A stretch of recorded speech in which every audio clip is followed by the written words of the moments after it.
واحدة أرملة وليها بنت وحيدة، اتحولت وبقت قديسة عظيمة شفيعة للعواقر، هي القديسة إيريا سابينا.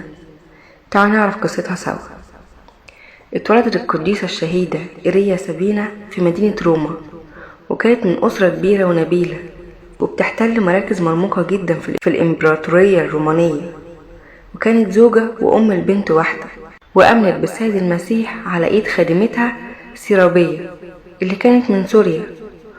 والقديسة فتحت بيتها وخلته كنيسة وقت الضيق، لأن كان فيه اضطهاد في الوقت ده، وكان كل المؤمنين بيجوا عندها وبيصلوا. ولما عرف الإمبراطور هادريان إن الست دي فتحة بيتها كنيسة، راح أمر باعتقالها وعذبها عذابات كتيرة جدا عشان بس ترجع وتعبد الأوثان. بس ما تذكرش ايه هي نوع العذابات اللي اتعذبتها، لكن هي فضلت متمسكة بإيمانها وما عبدتش الأوثان. فالإمبراطور راح حكم عليها بالموت، فاتقتلت بحد السيف عشان هي كان وقتها مواطنة رومانية، وكان استشهادها في أول القرن الرابع للميلاد. غير ان القبر بتاعها فضل مجهول فترة طويلة جدا لغاية ما أراد ربنا انه يتم اكتشاف جثمانها الطاهر في دياميس برسيكيليا بروما، كان يوم 23 مارس 1842. وفي الوقت ده كان من مظاهر تكريم الأشخاص أو العائلات اللي كان عندها تقوى وبتقدم خدمات جليلة للمسيحية إنه بيرجعوا رفات أحد الشهداء دي لعيلة كبيرة تحتفظ بيها عشان يكرموها في بيوتها.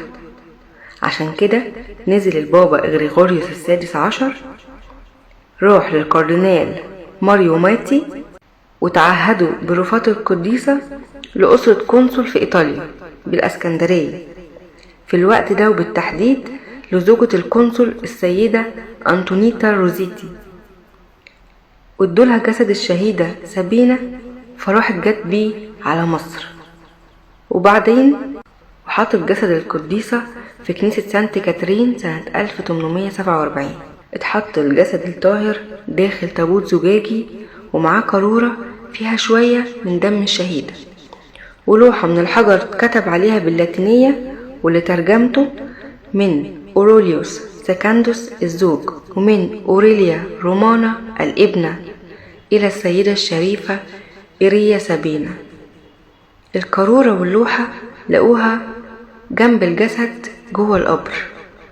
من الوقت ده وبتركض القديسة العظيمة والشهيدة البطلة عشان تعلن لكل الناس الأمانة في الإيمان لغاية سفك الدم، حبا في يسوع المسيح اللي حبنا حتى الموت. يا رب اجعلنا شبيهين يا رب بيها، متمتعين بشفاعتها.